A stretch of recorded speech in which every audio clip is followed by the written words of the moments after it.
ვინ შეასრულებს წმინდა ნინოს როლს ფილმში, რომელიც საქართველოში ქრისტიანობის გავრცელებაზე გვიამბობს? ჯერჯერობით ცნობილი მხოლოდ ის არის, რომ ეს არ იქნება პროფესიონალი მსახიობი. კათოლიკოს პატრიარქის თხოვნით საქართველოს განმანათლებლის როლს მოყვარული მსახიობი შეასრულებს, რომელსაც ფილმში არც აქამდე უთამაშია და არც მომავალში ითამაშებს. ფილმის რეჟისორი გია კერესელიძე ამ როლისთვის კანდიდატებს დიდი ხანია ეძებს, თუმცა ოფიციალური კასტინგი დღეს დაიწყო და 3 დღეს გაგრძელდება. ამ ეტაპზე მთავარი კრიტერიუმი ფილმის ავტორებისთვის გოგონების გარეგნობაა. ეს თორე გაბრაზებული კი არა და წარმოიდგინე მეომარი გოგო ხარ მაგრამ ამ მეომარი ვაქცევთ ყურადღებას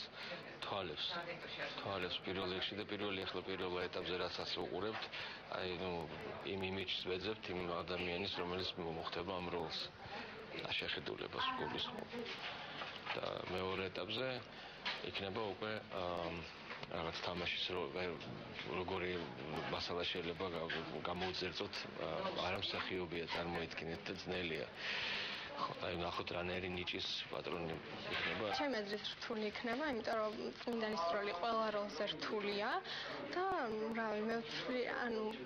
ჩემ თავში არ ვარ იმდენად დარწმუნებული რომ აი ზუსტად გასწრებული არ მაქვს რომ ზუსტად შევასრულოთ მაგრამ ძალიან მინდა შევასრულო არანაირი გამოცდილება არ მაქვს ფილმში არასდროს არ მთამაშია იმიტომ გადავწყვიტე რომ ძალიან ბევრი ადამიანმა მირჩია თან მეც მინდა რომ ცადო ბედი და ძალიან მოხარული ვიქნები თუ რაიმე შეასე იქნება